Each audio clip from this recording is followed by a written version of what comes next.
want to welcome everybody to Middleburg United Methodist Church. We're a church with a long history here in the Middleburg area. This building that you're sitting in right now was completed in 1858. So a little bit of history here. The pews are just about that old, so I'm sorry if they're a little uncomfortable. Jesus said, "I am the resurrection and I am life. Those who believe in me, even though they die, yet shall they live. And whoever lives and believes in me shall never die. I am the Alpha and Omega, the beginning and the end, the first and the last. I died, and behold, I am alive forevermore. Because I live, you shall live also. Blessed be the God and Father of our Lord Jesus Christ. By his great mercy, we have been born anew to a living hope through the resurrection of Jesus Christ from the dead, and into an inheritance which is imperishable, undefiled, and unfading, kept in heaven for you.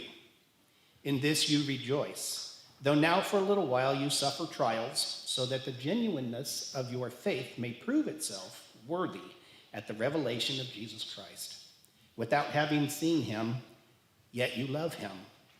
Though you do not now see him, you believe in him and rejoice with unutterable and exalted joy. As the harvest of your faith, you reap the salvation of your souls." Friends, we have gathered here to praise God and to witness to our faith as we celebrate the life of Nanci and Petry. We come together to remember her life and all the many, many ways that she shared herself with each and every one of you. May God grant us grace that in pain we may find comfort, in sorrow, hope, and in death, resurrection. Let us pray. Eternal God, we praise you for the great company of all those who have finished their course in faith and now rest from their labor. We praise you for those dear to us, whom we name in our hearts before you. Especially we praise you for Nanci Petry, whom you have graciously received into your presence. To all of these, grant your peace. Let perpetual light shine upon them and help us so to believe where we have not seen, that your presence may lead us through our years and bring us at last with them into the joy of your home, not made with hands, but eternal in the heavens. Through Jesus Christ our Lord. Amen. We'll have a special music selection at this time called The Prayer. I pray you'll be alright and watch us where we go and help us to be wise in times when we don't know. Let this be your prayer. When we lose our way,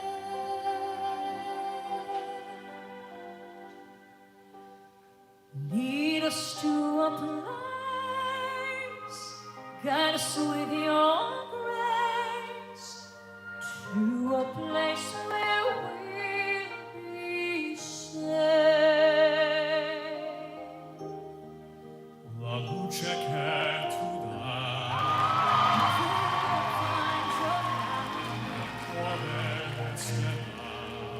and hold it in our heart.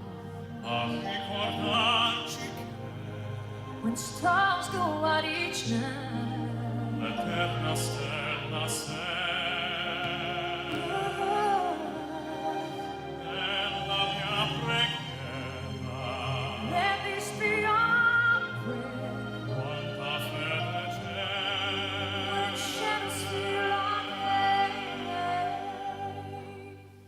lead us to a place, guide us with your grace. Give us faith so we'll be saved. Sogniamo un mondo senza più violenza, un mondo di giustizia e di speranza.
us with your grace.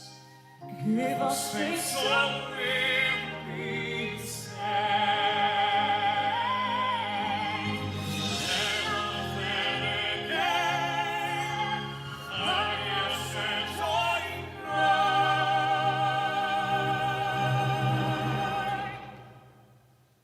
send of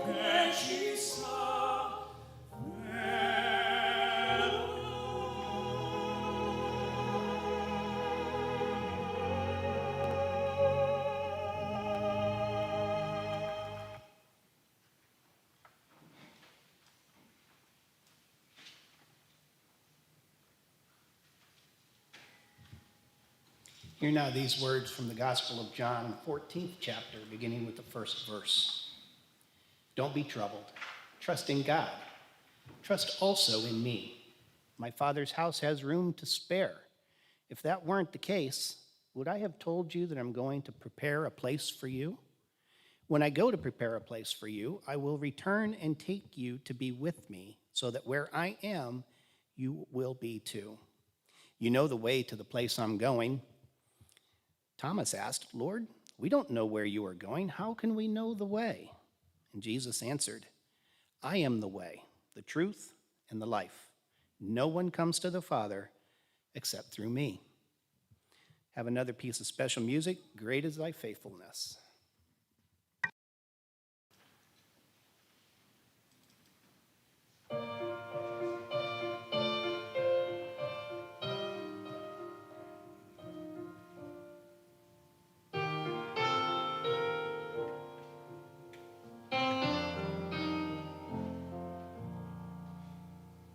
Great is thy faithfulness, O God, my Father.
Sounds just like how we sing it on Sunday morning.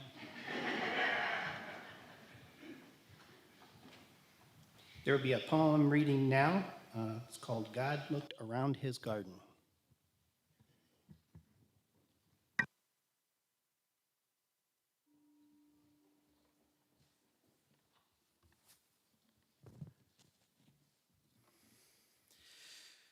God looked around his garden and found an empty place.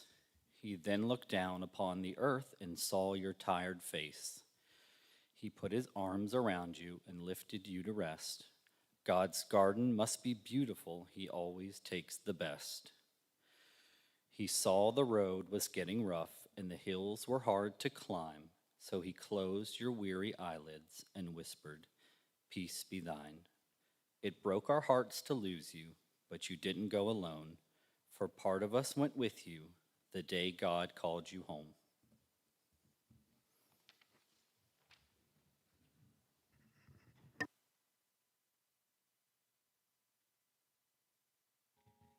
The next special music is To Where You Are.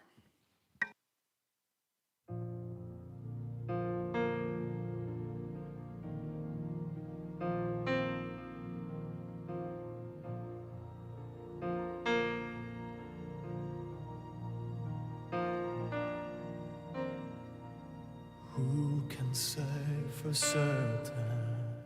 Maybe you're still here. I feel you all around me. Your memory so clear. Deep in the stillness, I can hear you speak. You're still an inspiration. Can it be that you are mine forever, love, and you are watching over me from up above? Fly me up to where you are beyond the distant star. I wish upon tonight to see you smile, if only for a while to know you're there. A breath away is not far to where you are.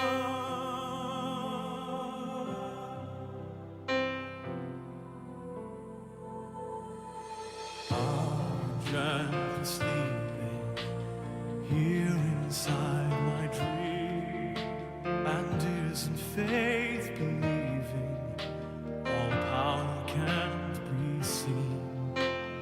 As my heart holds you just one beat away, I cherish all you gave me every day, 'cause you are mine forever, love, watching me from up above.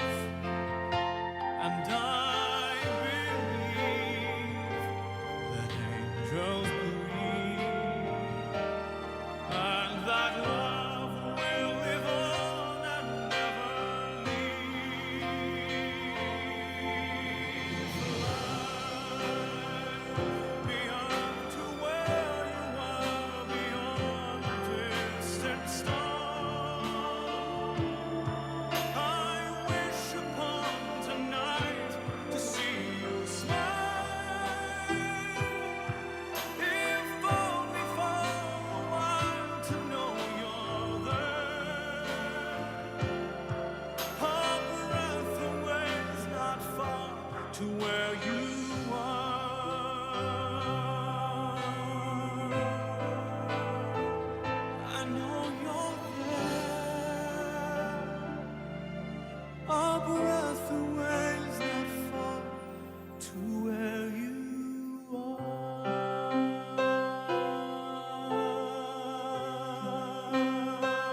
At this time, there will be a number of people who will come up to the microphone and be able to give some remembrances that they would like to share with you all.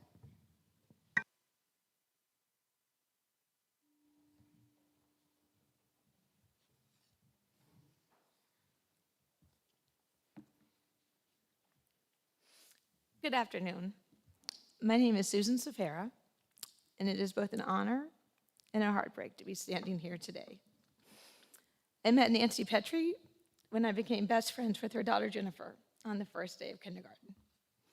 Shortly thereafter, I became a permanent fixture at the Petry household, spending hours, days, weeks, and dare I say months over there. I did homework at their kitchen table, played basketball for hours in the driveway with Jen, helped out with chores around the house, and took vacations with them. I was encouraged and supported when needed, and also scolded when I knowingly left the kitchen cabinet doors open every day, just in time for Dave Petry to walk in from work and hit his head on the corner of the cabinets. It was a household full of love and acceptance for me. And the heartbreak and sense of loss I felt when they moved from Charlottesville to Northern Virginia was both searing and life-changing. But fortunately for me, Northern Virginia was not so far away, and I was able to stay in their lives, coming up for events throughout the year, such as the annual ice skating exhibition in DC every December, birthdays and holidays. And this happened because Nanci Petry made sure not to leave me behind. Some of what I say today will not be news to any of you. Anyone who ever met Nanci Petry could figure out within minutes what a sweet person she was. Quiet, soft-spoken, considerate, kind. Her kindness was just woven into her being. I remember one day when I was still little, we were driving in the pouring down rain. No one was stopping for the pedestrian trying to cross the road. And she said, "I'm just gonna stop so this poor person can cross the road and get out of the rain." I don't know why this made such an impression on my 8-year-old brain, but I can assure you I've stopped for every pedestrian in the rain ever since. Whether she was aware of it or not, she was constantly teaching me life lessons on how to live. She was also funny when she was around the right people, and it was so surprising that there was extra joy when she shared her wit and sarcasm with us. But most importantly, she was loyal and steadfast to those she loved. And I feel fortunate and blessed to have been in this group of people who were loved by Nanci. We had a special, unspoken relationship. I always thought that one day, when I was a grown-up, we would have the conversation about being motherless. She had lost her mother prior to adulthood, and I had lost mine prior to toddlerhood. I'm convinced that there was this string connecting us, that she took me in because she knew I needed to be taken in. When I spent the night with Jen, she tucked me in at bedtime, just like she tucked in her own daughter. When she gave Jen a kiss goodnight, she gave me a kiss goodnight. She also taught me my love for baking, my love for musicals, because Saturday morning chores could only be completed to the soundtrack of their playing our song, blaring from the living room stereo. She taught me my fascination for watching ice skating, despite the fact that our town didn't even have an ice skating rink. Later on in life, especially after Mr. Petry died, we talked about the stressors of adulthood, building a house, motherhood, grief, loss, and the need to sometimes take life one day at a time. One of the things I loved and admired about Nanci was her insistence on living and enjoying life. As most of you probably know, the unofficial Petry motto is similar to work hard, play hard. But for them, it was work really, really, really, really hard, be responsible, but then go and have a lot of fun, travel, and enjoy life. Nanci Petry worked hard. I remember her every day coming home from work and having us help her carry the groceries into the house. Then she would shoo us out of the kitchen so she could start dinner. Weekdays were work, grocery shopping, cooking, cleaning up dishes, helping with homework, driving to basketball practices. Weekends were cleaning the house, running errands, driving to baton lessons, laundry, and more cooking. But while she was doing all of that, she was also planning outings, both big and small, for her family. Sometimes they were simple picnics in the nearby mountains by Charlottesville. Sometimes they were far away, exciting trips. She had a curiosity to see new places and an openness to other cultures that I admire. And she made sure that she, Mr. Petry, Dave Jr., and Jen could experience the world and have those opportunities.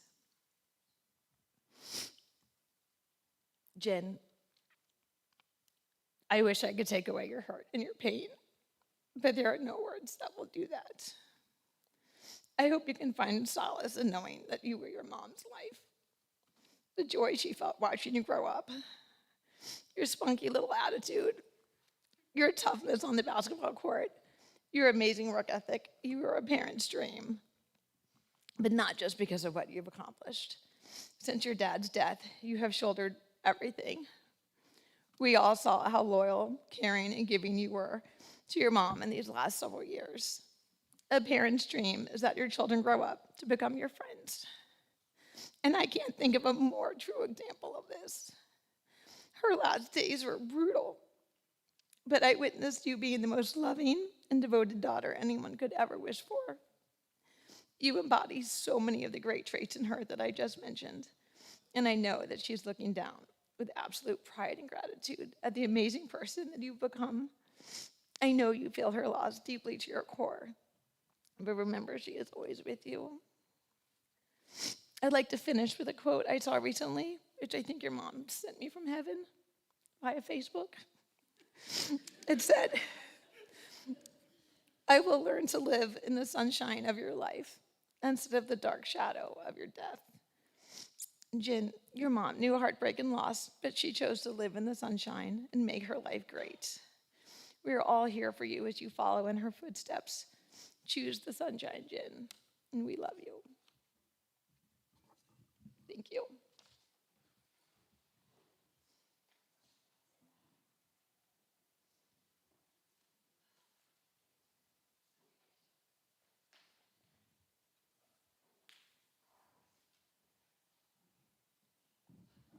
Hello. I'm Bruce. I'm Nancy's nephew. More like a brother than a nephew, I think. Nancy was born in a very small town in very rural Virginia. And she and my grandmother lived at one end of the street, and me and my family lived at the other end of the street. She was my mother's sister. When we moved out of that small town to a larger city, which had like 19,000 people, it wasn't really that big of a city. But Nancy came with us for a number of reasons. One was education.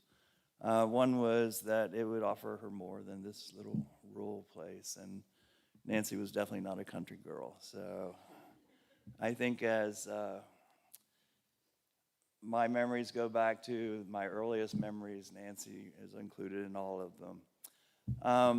In the evening, she and my sister, my oldest sister, shared a bedroom. In the evenings, you could walk past the bedroom and hear the Beatles. Nancy was a Beatles fanatic. The first record she ever bought was the Beatles. She listened to the Beatles all the time. And then the other thing, Nancy was a teenager. She was 8 years older than me, and 5 years older than my sister. But she didn't act like a teenager and say, "Oh God, you know, kids, go away, go away." She always included us in on her stuff. She would take us with her when she would go out with her friends. It was always so cool. We felt so big and all of that kind of stuff, sitting there on picnic tables while our friends threw frisbees and all that kind of stuff. And one time she was sitting beside me and her friends were playing ball, and a ball like hit me smack in the face. Thank God it was a softball. I started crying, and she started hugging me, and she's taking care of me. And she walked me back home. She made sure I was okay before she went back to her friends. And there are a number of things that she always put my sister and I before her friends and made sure that we were okay before she would have a good time. The worst probably remembrance I have of this was when I was growing up, I still don't like blueberries, but I can't stand blueberries, and they would always make me sick when I was young. And I would get raspberries and blueberries confused. And I ordered a blueberry milkshake one time when Nanci took me out to get ice cream instead of a raspberry milkshake, which I meant to order. And I took a few sips of it and I started getting sick. Well, Nanci had this convertible Mustang. It was really cool. And this was before seat belts, so she and her friend were in the front seats, and I was in the back seat, leaning over her seat so I could hear what they were saying because I was a nosy kid, and I threw up. Not just a little. I threw up in Nanci's hair. I threw down the front of her. I threw up on the car, out the window. It was a mess. It was an epic throw up for sure. Nanci didn't get mad. She wasn't disgusted.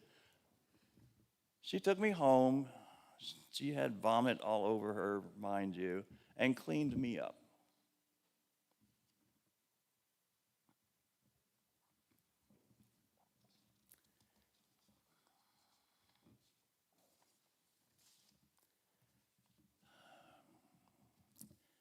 You know how people say, do you remember where you were when this happened and that happened? And one of the things growing up with me was, do you remember where you were when Kennedy was shot? And I do, because Nanci came in the door from school, I believe, or somewhere, and she was terribly upset. She was a big supporter of John Kennedy. I don't know that she really knew the politics of everything, but she was a teenager, and she liked the fact that there was a young person who may be president. I remember her campaigning for Kennedy. I remember her little boater hat with Kennedy's and little buttons that she would wear and all of this. And she was really probably the first person I ever heard of that was interested in voting and politics and civics and stuff like that. And that kind of guided me and made me interested in that. Which so much that I was a political science major in undergraduate school. So I owe her that. There's a lot of common themes in Nanci's life. I think the biggest one is don't tell me I can't do that. I can. Funny that you brought up ice skating. I remember Nanci taught me to roller skate, and we thought, oh, that's easy. We can roller skate, we can do anything, right? And Dave, when she was dating Dave, they had built an ice rink in Waynesboro, way up on the mountain, and he was like, let's go ice skating since you love ice skating so much. And she was like, yeah, I can roller skate, that's not a problem. I was like, yeah, I can do it too. They drug me along. Well, we both got out on the ice, and our legs were like this. Nanci was crying here, I was crying here, and Dave was just laughing. And but she learned ice skate. Nanci was very strong-willed. If she wanted to do something, she would succeed at it. In high school, she took a drafting class, and she had an opportunity to do an internship at General Electric. I think it was a paid internship, but because this is the 60s now, she would have been the only female in the department, and it was in an area of the building they didn't consider safe. They told her she couldn't do it. So she fought, and with the help of my mother, they took on the school board, and she won. She got to do it. I still remember seeing the picture of Nanci in this group of 6 or 7 guys and felt really proud that she did what she did. When I was in college, Nanci would get me part-time jobs at the bookstore she worked at in Charlottesville. We would have, over Christmas break, we would have lunch together, which was really cool. We'd sit there and share stories and laugh. Nanci loved a lot of the same things that I loved, and it was fun to talk about. And she would laugh. Oh, I skipped a page, I think. Yeah, and so, she would laugh and be my peer. I was a college person. She was a little older than I was. And it was a relationship that we had with her kind of throughout our whole lives. We didn't look at her as an adult. We looked at her as a peer. She always treated us as equals. She treated everyone as equals. She never judged anyone that I ever heard her judge in my entire life. Regardless of who you are welcome in her house. If you were a friend of one of her loved ones, she treated you like a loved one. And she had the most beautiful eyes. You can see life when you look in Nanci's eyes. We will miss her. We will celebrate her. But I think what she would want us to do is to love each other and take time to go see a movie, go ice skating, enjoy the beauty that's around us. And she would definitely want us to have cheesecake and a cup of coffee. God bless.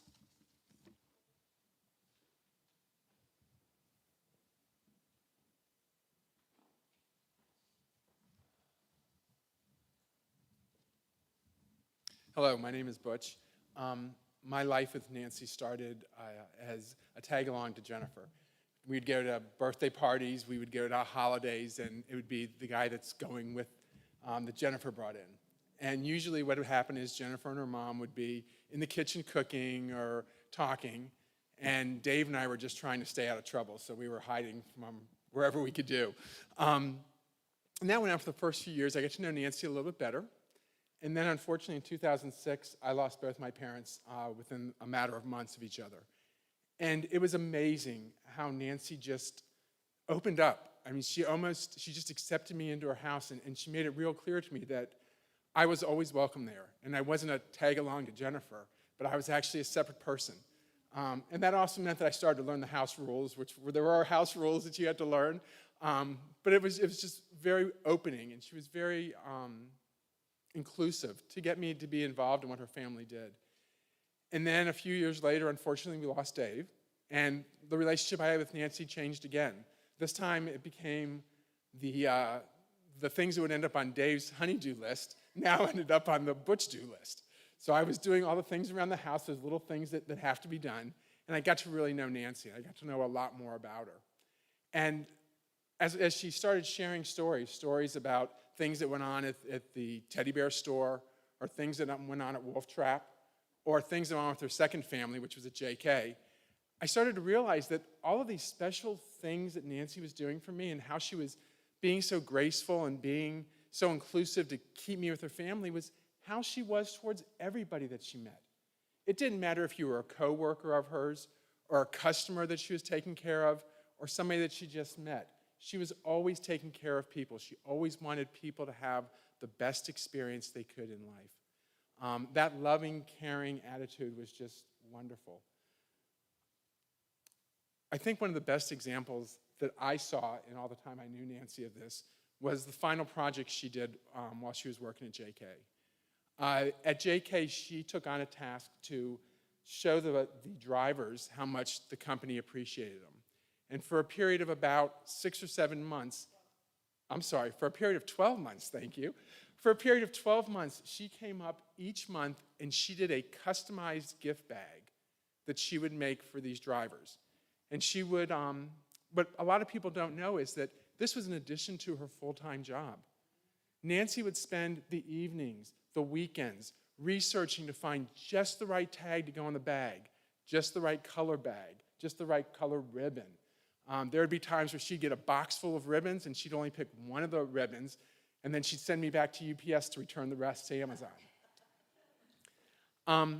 What really struck me amazing about this, though, is that my understanding is that the drivers did not report to Nanci. She was in the claims department.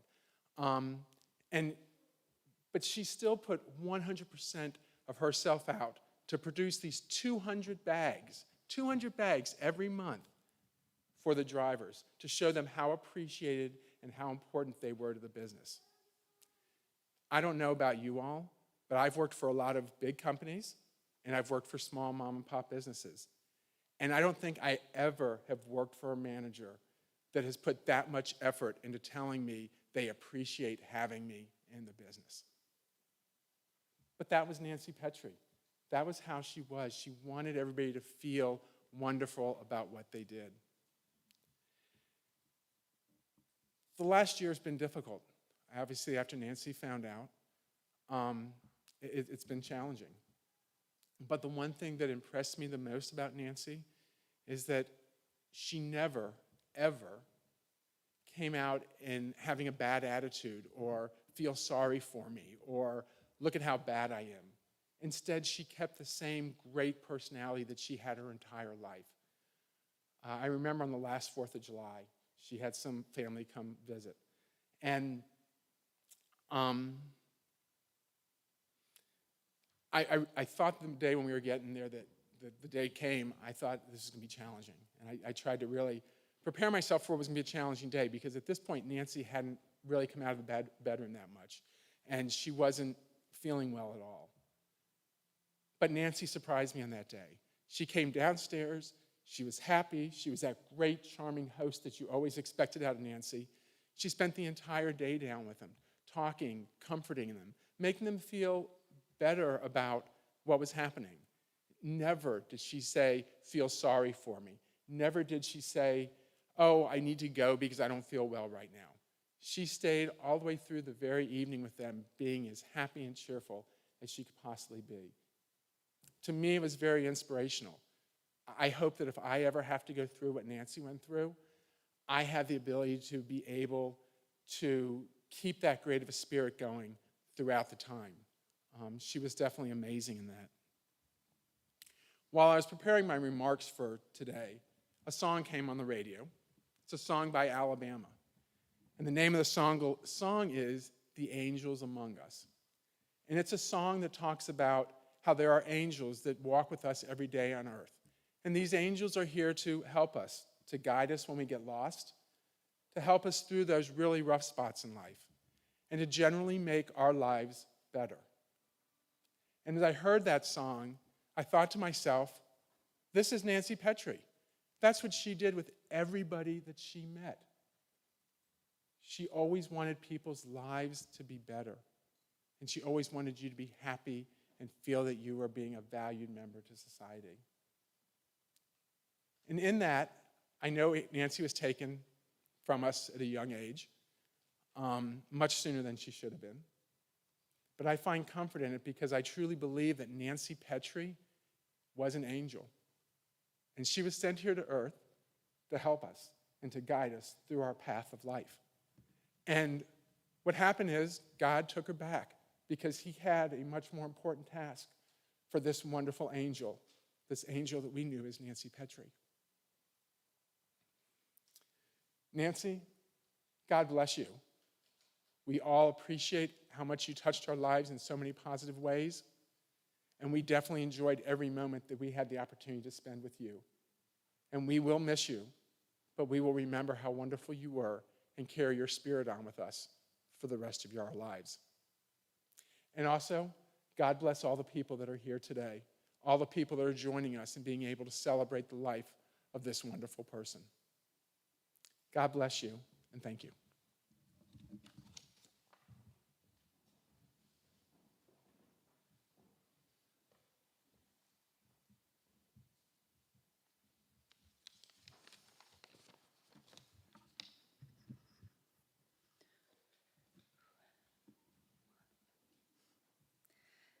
Hello, my name is Katie. Too loud. Nanci was a very special person. She was my coworker, my friend, my birthday buddy, my museum buddy, and a culture mentor for me. She was awesome. You've been hearing that all along. She's just pretty amazing. Most people don't know how I met Nanci. It was all due to her passion for home decorating. That's actually how we met.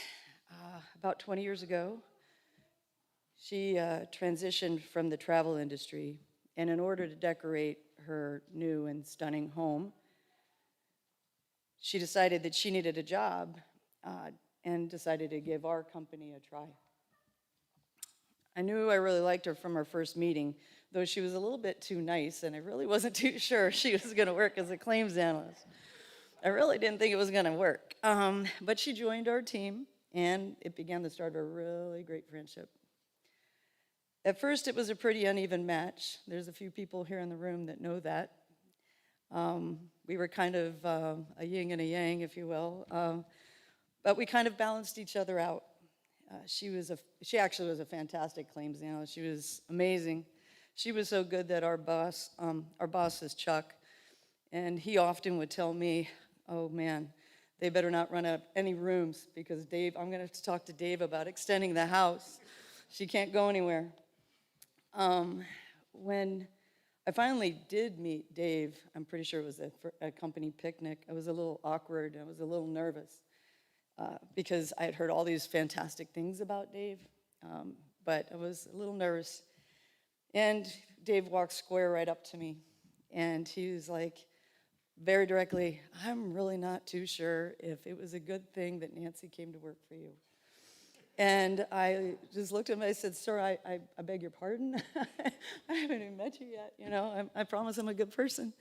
And he just looked at me and said, you know, before Nanci met you, she really never knew how to say the word no. And now she does it really well. And I looked at him and I said, okay. And he says, and she also never had a pair of jeans. And now she has bought a pair of jeans. Am I right? Pants, I'm sorry. And yeah, she still has never had a pair of jeans. And he wanted to know what I had done and where his Southern Virginia girl had gone, which I apologize. Over the years, Nanci and I discovered that we had the same birthday, and it became a tradition for us. It was so much fun every year. We would take turns every year. We'd take the afternoon off, and we would alternate in the DC Metro, finding unique places that we didn't know about, and we'd go on these little adventures, and we'd surprise each other. We did this up until last year. I'm sorry, the year before COVID. But it was quite an adventure, and we saw a lot of amazing places, and we had so many great times. That was fun. When Dave passed, it was obviously a challenge, but because Dave and Nanci were very close, and they had so many great adventures, whether it was travel or it was all this, but one of them was volunteering at Wolf Trap, which they did every Monday, and they did it for 20? But 20, how many years? 25 years. And so when, after Dave had passed, I became the Wolf Trap date, which was fun. There was a lot of cool things there. I didn't really know how many cool things that they had going on, but she would get me in and it was fun. We would really enjoy doing so many things, especially going to art studios and going to different museums. And we would go to plays and musicals. And then she was my mentor when it came to that kind of culture. Not that I'm an undercultured person, as she would make fun of me of saying that, but it was just so much fun because we would have so much enjoyment. Oh, we would laugh. And we would go into these museums, especially the really nice art museums, and we would be walking through them, and I was stunned and amazed. And then, this is gonna sound weird, but all the people in here that know us will know, we would stop and we would look, and we're like, how did they get that in here without breaking that? And we would, it would just, the two of us would be looking at it and analyzing it and looking at it, which my husband thinks is crazy that I do that still, but it's kind of a sickness, but you just, but we definitely enjoyed it. And we would giggle and laugh afterwards. And then we would apply it when we would go back to work. Over the years, Dave and Nanci became very good friends of me and my family. And through Nanci, I had the opportunity to meet and become friends with Jennifer, and it's been awesome, which I know going forward, it's going to be a great friendship. And actually, through Jen, met Butch, who I went to high school with. It was pretty funny, and we reunited. Everyone here today knows how special Nanci was. She was always a positive and a joy. Nanci was an extremely private person who never, ever, ever put her problems on her sleeve. She always was very proud. And, but she did wear a brooch. She always had a brooch. She always looked at the positive side in everyone, and rarely, I don't even remember if she ever had an unkind word to say about anyone. Nanci was probably one of the most trustworthy, honest, and strongest persons I've ever had the opportunity to know. And she had a great passion for a few things: bogey, Monty, home decorating by far. She's like Better Homes and Gardens queen. teddy bears traveling, her girls. But most of all, Dave, Jennifer, little Dave, you guys, she made it clear you guys are her world. In closing, 2 weeks ago, I had the fortunate opportunity to visit the Chihuly Glass Museum, which is out in Seattle, and it was phenomenal. And all I could think of when I was walking through was Nanci. Matter of fact, I stopped in the middle and I was texting Jen. I was texting pictures to Jen going, oh, I don't even know if I can get through this. I'm going to miss her. She's a very dear friend. My birthdays and museum visits and traveling will never be the same without her. But I also won't forget her. I'll be thinking of her every single time. I also realized I'm not sad. I'm really not sad. I miss her. But in my heart, I know, and I told you this, I know she's over the moon to be back with Dave. And there's no doubt in my mind she is. And I really don't think of her passing, but kind of think of her relocating to a really nice house or a really nice place with a more impressive home. And she's probably dragging Dave all over hell and half acre. Yeah, there you go. So anyway, thank you, and thank you for coming. She's an amazing person, friend.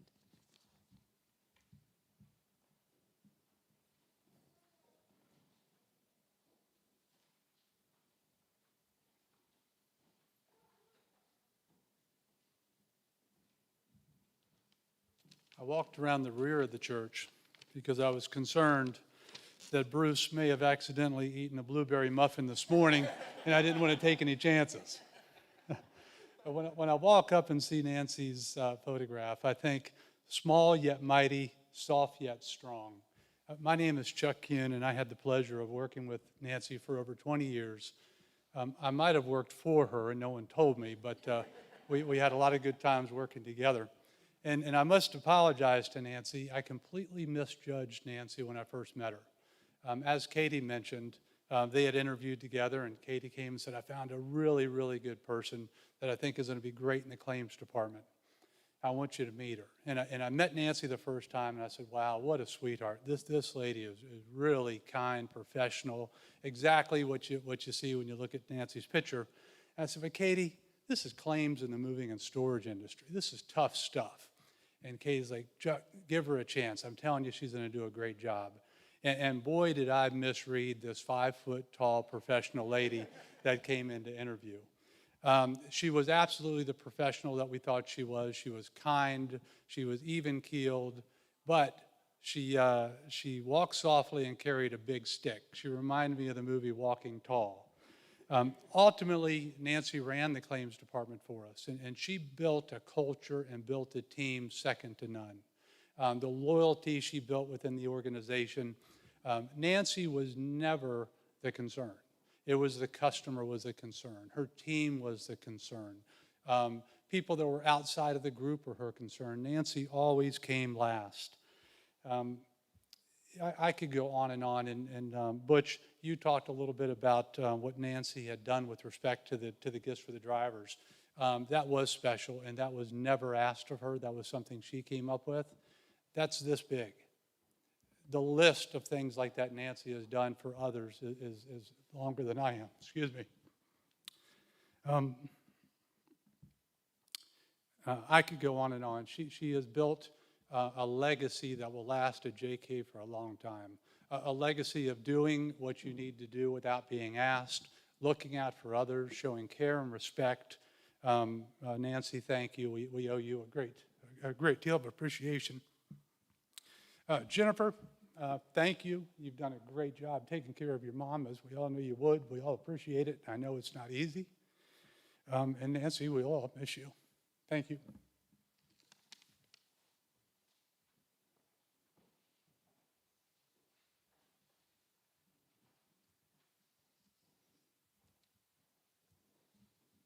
Has been bugging me all day.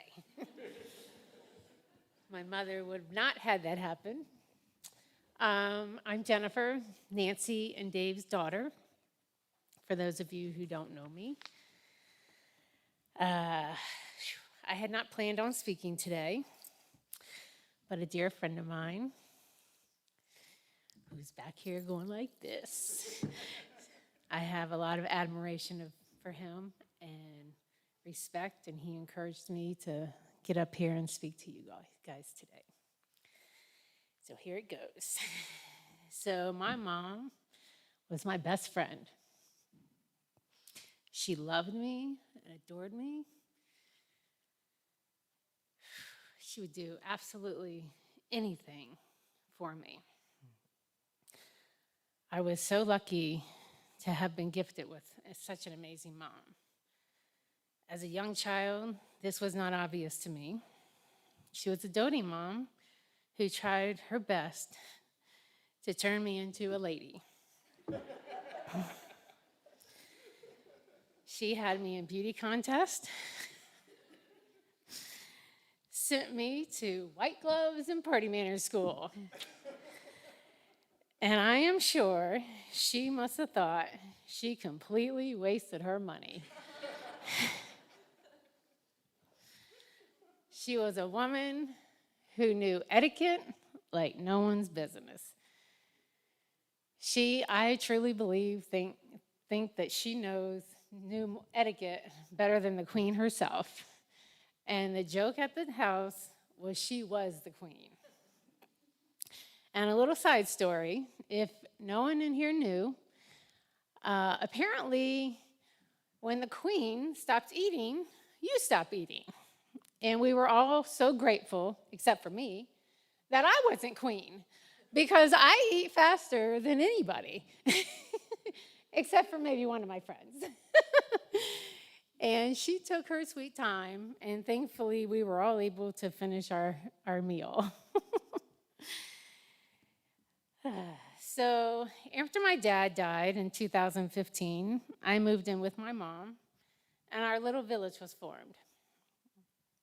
It clearly wasn't big with just the two of us, but it was strong, smart, and mighty. This was a time I learned to truly appreciate what I had, a true best friend. One who loved me unconditionally and was honest with me even when it hurt. She only wanted the best for me. My mom and I were lucky enough to travel together, and oh, the places we went. No matter what we did or where we went, our motto was, girls just want to have fun. And that we did.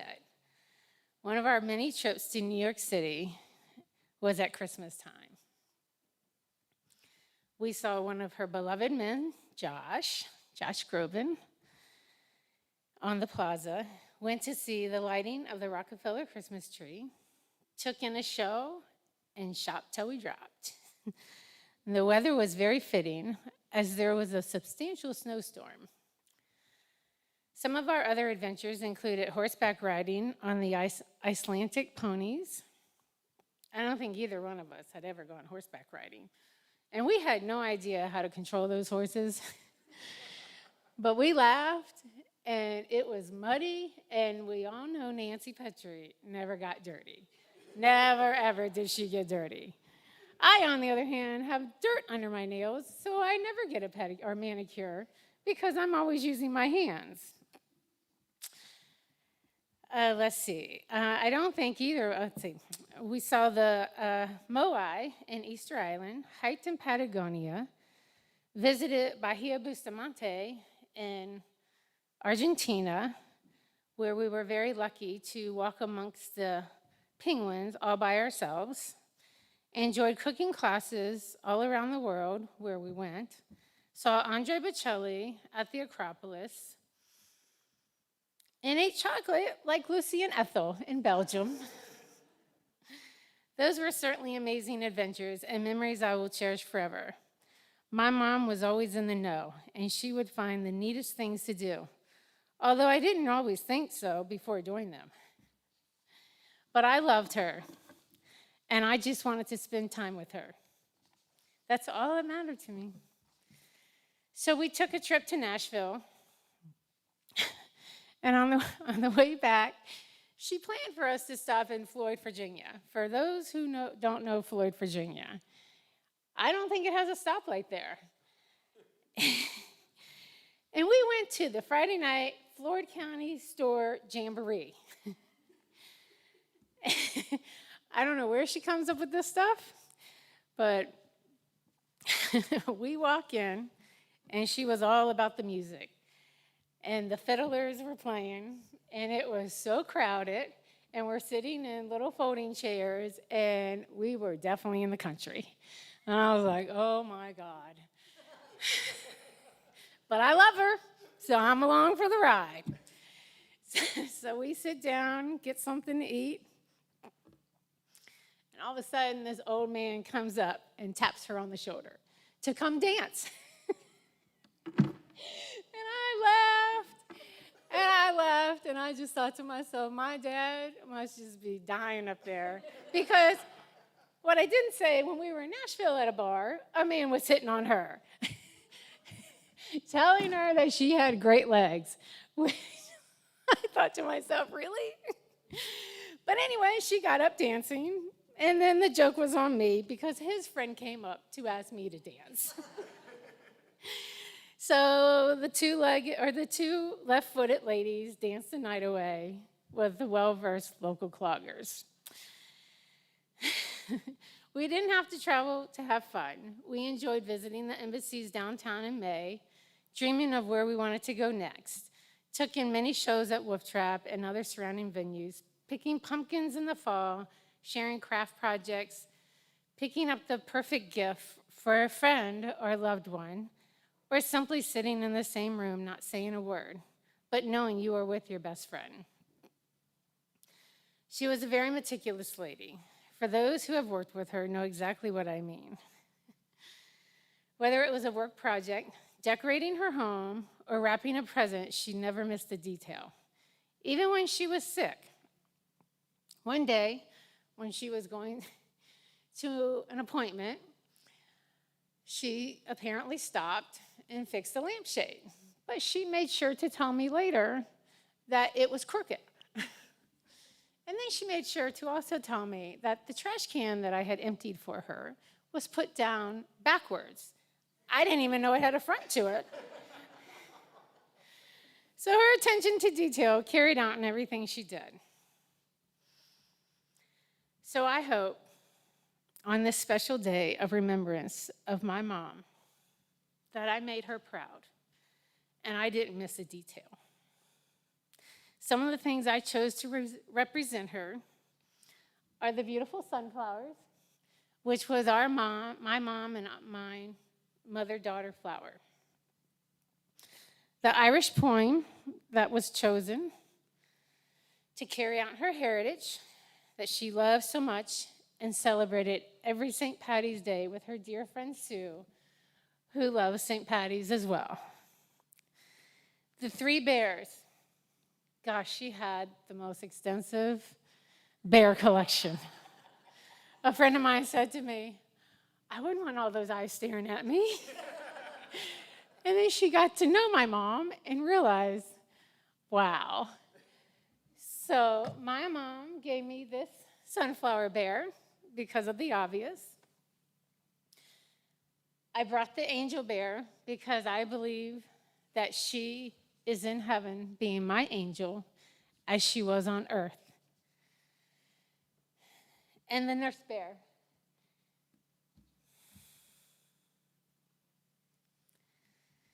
She gave that to me this past Christmas.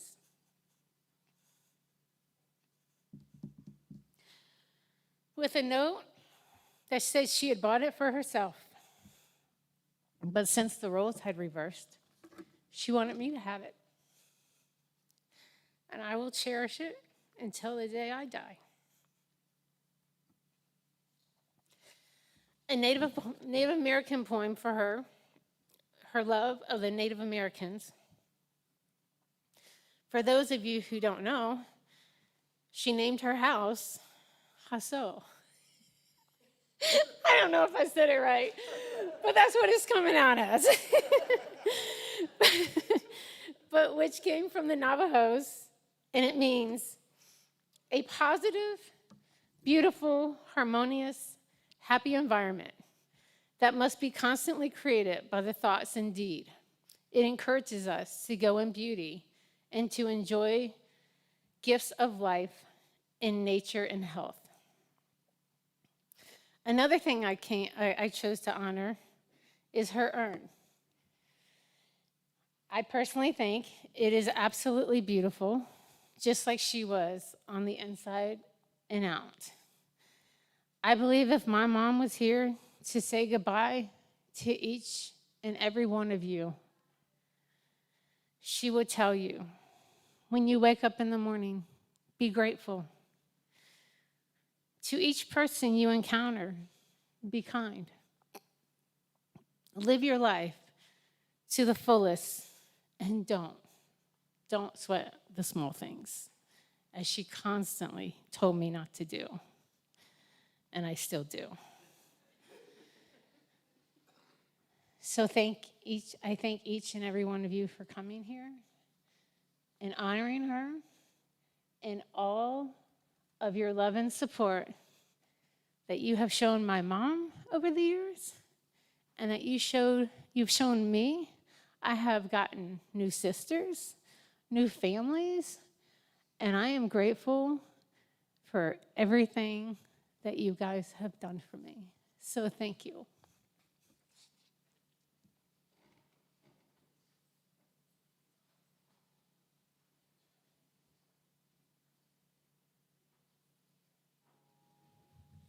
Thank you all for those amazing stories. I want to read to you from Ecclesiastes, the 3rd chapter, beginning with the 1st verse, if you would hear these words. There's a season for everything and a time for every matter under the heavens, a time for giving birth and a time for dying, a time for planting and a time for uprooting what was planted, a time for killing and a time for healing, a time for tearing down and a time for building up, a time for crying and a time for laughing, a time for mourning and a time for dancing, a time for throwing stones and a time for gathering stones, a time for embracing and a time for avoiding embraces, a time for searching and a time for losing, a time for keeping and a time for throwing away, a time for tearing and a time for repairing, a time for keeping silent and a time for speaking, a time for loving and a time for hating, a time for war and a time for peace. What do workers gain from all their hard work? I have observed the task that God has given human beings. God has made everything fitting in its time, but has also placed eternity in their hearts, without enabling them to discover what God has done from beginning to end. I know that there's nothing better for them but to enjoy themselves and do what's good while they live. Moreover, this is a gift of God, that all people should eat, drink, and enjoy the results of their hard work. You know, typically at a service such as this, I would do something called the seasons of our lives, and I go through the different seasons in our human lives that mirror the seasons of our earthly domicile. And I think that it's designed that way on purpose, that we come from the earth and we return to the earth, and that the cycles we go through is very similar to the cycles that the earth goes through. For us, we get to go through the cycle once. The earth goes through it every year. And I think that it's designed that way on purpose as well, because we get to see that beyond our own cycle, there's something more. And it's that cycle that comes for us, the spring of our own human lives, just like the spring of the world in which we live. It's a time of springing forth. You ever notice when the plants start coming out and you change, life starts getting a lot better, doesn't it? And it starts looking more positive because the winter is past and the spring has come. And that's our birth. We spring forth into this world. And we have a time that I call the spring, from birth up until our late teens, maybe early 20s, depends on when you become an adult, you decide, right? but it's a time of, for us, it's a time of rapid growth, isn't it? It's a time of significant change. It's a time of experiencing and learning and discerning and becoming. And the life that we grow up in, the family and the friends and the circles that we develop around us, all has something to do with who we become. And I think it's pretty clear that for Nanci, she grew up in a very good circle. And she had a lot of good influences in her life that helped contribute to her becoming the woman that you all knew. After the spring of life, you fall into the summer of life. And I like to call that from the early adulthood into mid-adult. You know, it's that time when we're moving out of our homes that we grew up in. It's a time when we're developing our own homes as we establish the life that we're going to have. We marry and begin our own families in that period of time. And Nanci did that. And she found a very good person to spend her life with in Dave. I was told, Jen shared this with me, that Nanci was very proud of two different things, besides family and all of her friends and the things that she loved. But she was very proud of her Irish heritage, and she celebrated that. And she was very proud of being Virginian. Not just Southern, Virginian.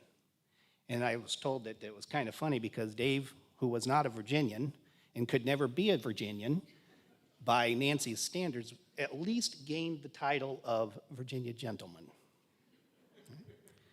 And that's all I can aspire to as well. I wasn't born in Virginia either, but I'll take it. Nanci developed a lot of interests. She was a creative person. We heard so many stories of the creativity. She was an outgoing person. We heard those stories. She was a loving person. We heard those stories, and they're great stories. What makes them even better is they're your memories. Your memories of a person who lived her life to the fullest each and every day and encouraged others to do the same. But that's what I heard in all of this. But eventually our summer becomes our fall, that midlife up into early retirement. In that time of fall, it's a time when things change. We begin to mellow a little bit. We begin to reflect on all the things that we've done, the places we've been, the lessons that we've learned, what we've done right, what we've done wrong. All of that just kind of becomes a way of reconciling and remembering what we have been, even as we dream of what we will yet become. Because you know what? We're never done. We're never done developing, are we? We're never done learning. We're never done experiencing. Nanci was like that. That's very clear from the stories that I've heard, that her mind was always at work and that she was always ready for a new experience and something to do and something to learn. Traveling. I had a conversation with somebody not long ago. I was born in northern Indiana, lived there for 18 years and left a long time ago. I won't tell you how long ago, and haven't really been back. I've been traveling. I was in the Navy for a long time and just traveled and saw a lot of things, and that sounds a lot like what Nanci did. Traveling the world, experiencing people from other cultures, other civilizations, and other places, and taking the best and adding that to who she was. And she loved that kind of thing. And I love that as well. Now, the fall of our life eventually becomes the winter. And we know in the winter things begin to recede. Things begin to hibernate. The plants, they go to sleep for a while. And it almost looks like things die, and the earth is somewhat barren. Well, we enter into that period as well, and that is the time when our life here ends. And it's a hard thing. But what we have to remember is there's a new spring coming. For the earth, it comes every year. For us, it will come one more time. Not from our human life, but from the life yet to be. That heavenly life that God calls us into. And on that day of resurrection, when the earth and the heavens have been made new, and humanity, all of God's faithful, are resurrected into a new life in that place, there will be a reunion. And it's going to be a pretty great reunion. We're going to see the people that we knew. We're going to remember, and we're going to have a life together, a life of joy, a life that will never end, a life that will be in God's presence, full of joy, full of promise, full of life. And I look forward to that. There are many that I have missed in my life, and I'm looking forward to that reunion just as you have lost people. And I'm sure that you're looking towards that reunion as well. That's the promise that that God has for us, is that what happens in this life is not the end. It's just a precursor for what's going to be better when God fulfills God's purpose and recreates the heavens and the earth in each one of us. I hope you look forward to that day as much as I do. I think Nanci lived a life that showed that hope and that promise. She knew what she was getting, and I think that's great. I'd like to read to you one more time from 2 Corinthians, the first chapter, only 2 verses, verses 3 and 4. May the God and Father of our Lord Jesus Christ be blessed. He is the compassionate Father and God of all comfort. He's the one who comforts us in our trouble so that we can comfort other people who are in every kind of trouble. We offer the same comfort that we ourselves received from God. Let us pray.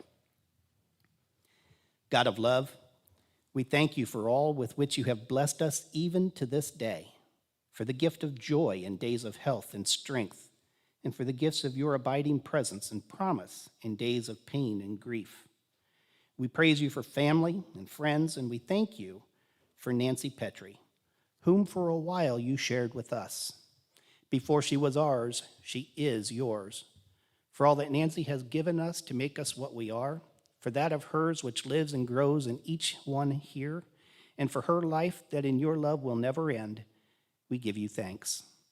As we now offer Nanci back into your arms, comfort us in our loneliness, strengthen us in our weakness, and give us courage to face the future unafraid.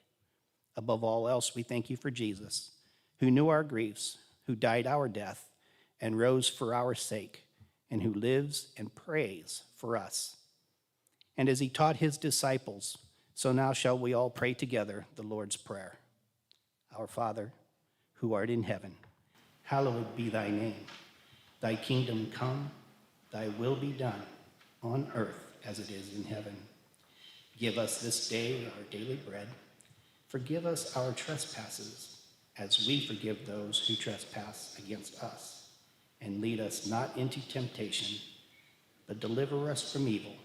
For thine is the kingdom, and the power, and the glory forever. Amen. There's another special music called See You Again.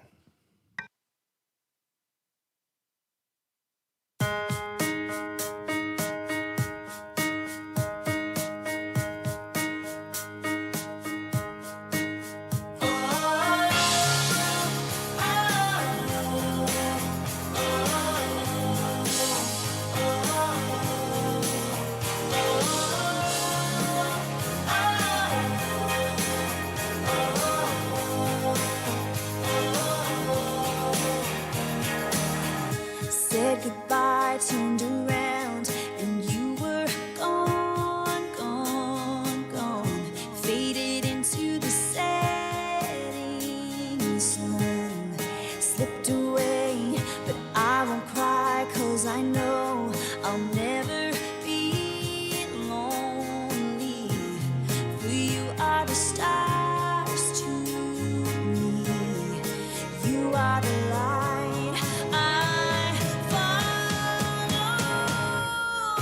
I'll see you again. Oh, this is not where it ends. I will carry you with me. Oh, till I see you again. Oh,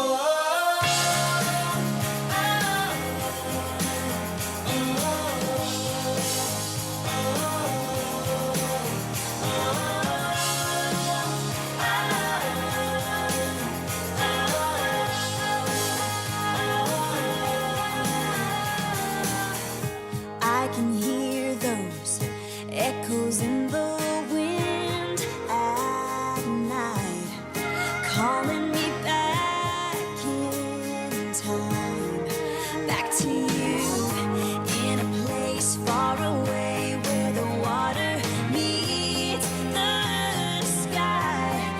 The thought of it makes me smile.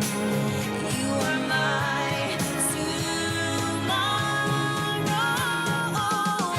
I'll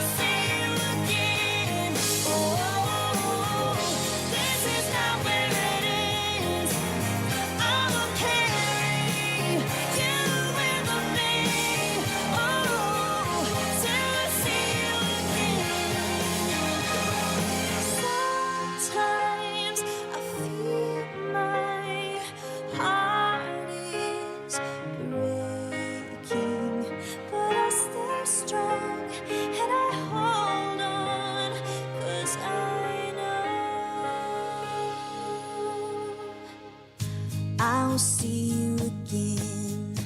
Oh, this is not where it ends. I will carry you with me. Yeah, yeah. I will see you again. Oh, this is not where it ends. I will carry you with me. Oh, till I see you again. Oh, till I see you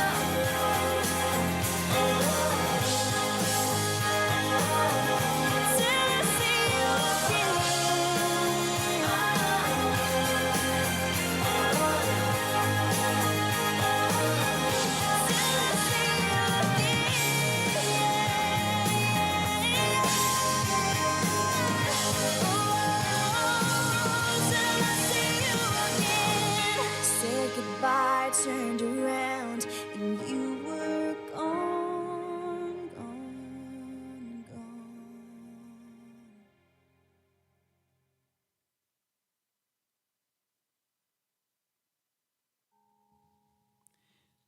There's one more music request, and this one, I'm told, was probably Nancy's favorite song.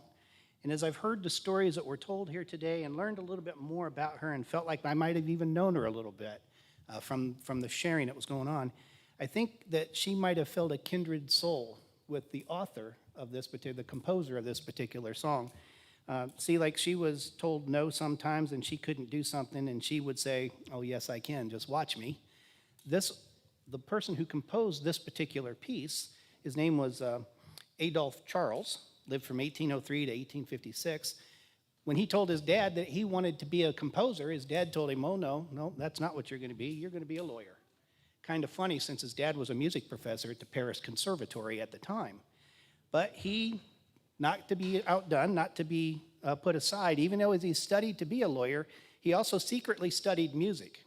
And when his dad found out how pretty good he was, he finally allowed him to actually study the music and become a composer. Well, things changed, and he did some things for a while, and then one day he was asked by a large church in Paris to write a particular piece, compose a piece for a Christmas Eve service that they were going to be having, a special service. So he did, and he used a poem that one of his friends had written to put to music, and they debuted it at the Christmas Eve service. Unfortunately for him, the bishop was not impressed. The bishop decided that this composition had a lack of musical taste and total absence of religious spirit. Ouch, right? But here's the thing. While the bishop didn't like it, the people did. They loved it. And it grew in popularity year after year throughout Europe and came here to the United States and started to gain in popularity. And this is where it was translated into English, and it got its new name, a song that you might all recognize. It's called "O Holy Night."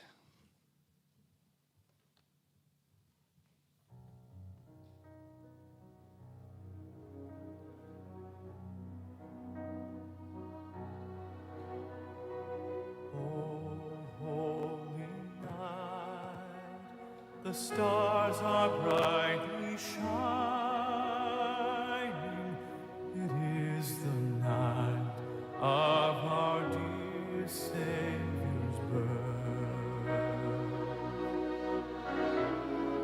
Long lay the world in sin and error pining, till he appeared and the soul felt its worth. A thrill of hope, the weary world rejoices, for yonder breaks a new and glorious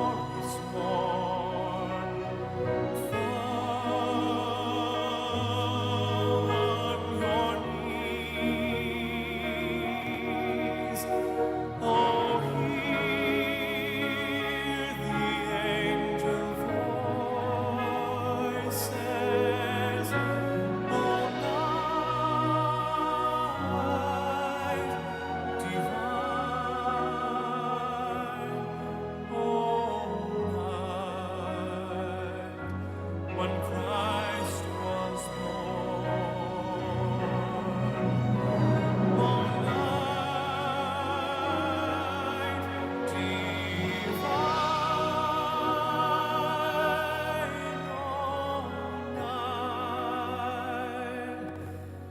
oh, night divine.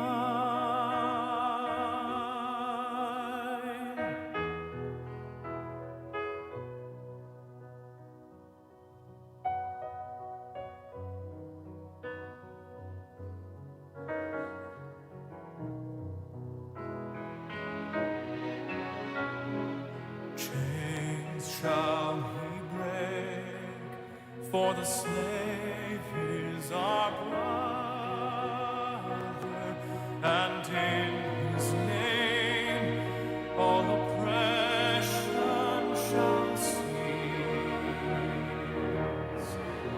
Sweet hymns of joy in grateful chorus raise we, let all within us praise his holy name. Christ is the Lord. Let ever praise be.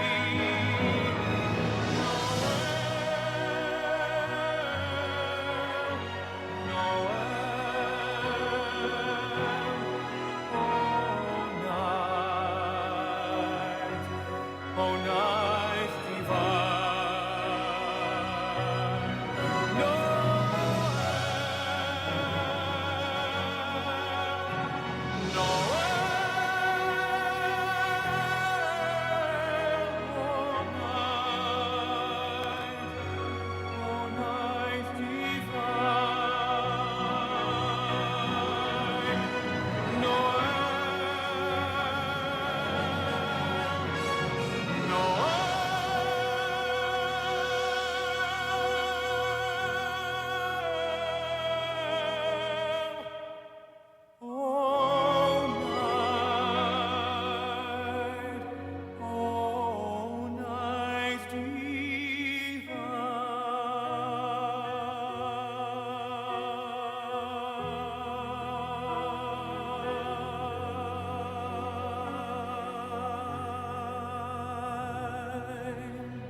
I want to thank you again for coming and being a part of this celebration of life.